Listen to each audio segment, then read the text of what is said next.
One thing that I've done is, here's an example of a local watercolor artist. His name's Ian Ramsey. What I wanted to do is try to duplicate his process. That way I can learn more from seeing someone who's had more experience with watercolor. So I wanted to do a 1-hour painting and a 3-hour painting to be able to experience the differences. And I want you to come along on the journey so you can see the differences with me. The whole purpose of it is to be able to learn new skills, to be able to see what happens because of the assignment that I assigned myself. Couple of those things is where your horizon is and where you put your different objects you're painting. In this example, the horizon is actually in the lower 1/3 of the page, which is great. Very rarely do you ever want your horizon dead middle. It's just not as entertaining to the viewer in comparison to a horizon that is in your upper 2/3 or in your lower 2/3. So on the left-hand side, this is a picture that I quickly sketched out. I didn't take a lot of time in the details of the shapes and the composition.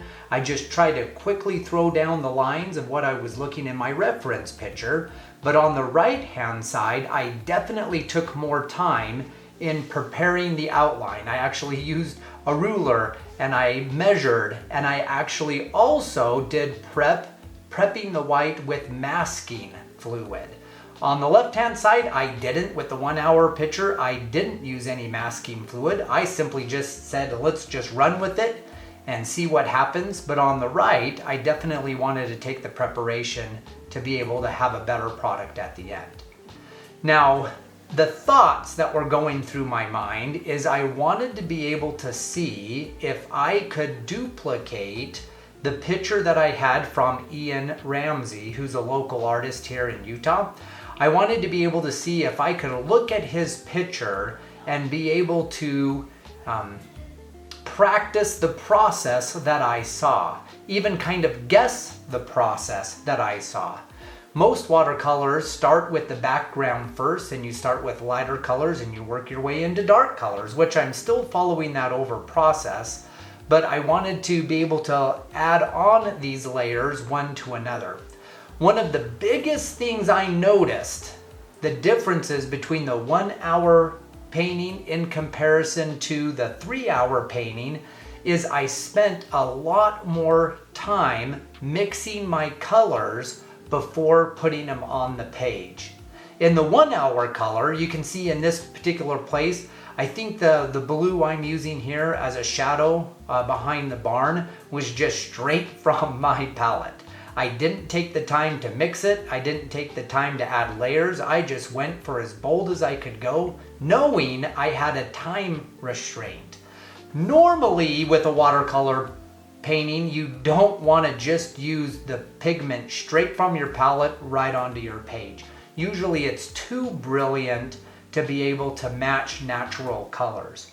Where on the right-hand side, I definitely spent more time mixing my colors, matching my colors before putting them on the page.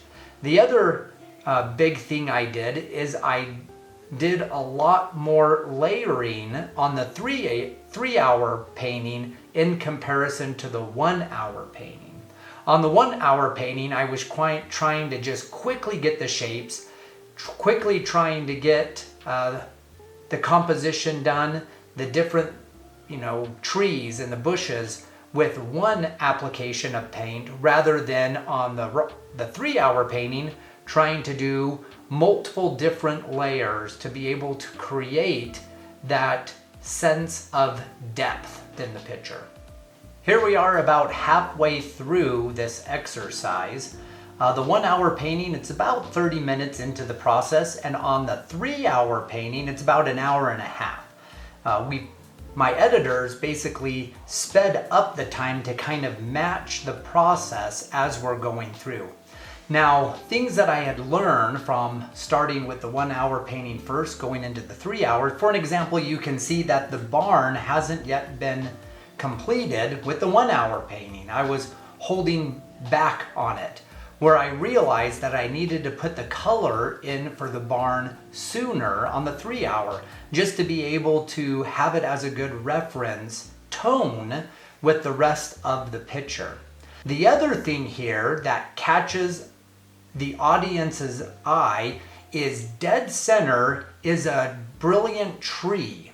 Now the tree is reaching all the way out of the page, but it's surrounded by two different house structures. You've got your barn on the right, and then you've got your, I think it's a house on your left.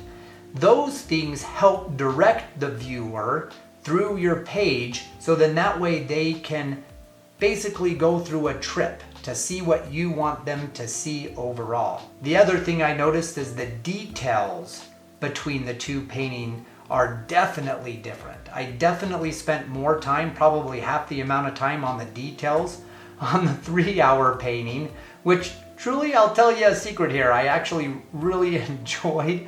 I really enjoy the details of the paintings in comparison to trying to just rush through the process and taking my time. But because of those details, those little details definitely make a better impression on your overall project. Thanks for making it this far. I hope you enjoyed this video about the comparison of doing an exercise of 1 hour compared to a 3 hour painting. There's a lot of things you can learn when you take the time or you speed up the time. It allows you to be able to get out of your comfort zone to just try to get a painting done quickly so you can learn different techniques. So thanks so much for watching. Remember to watch the next video that's coming out. Let's have fun painting.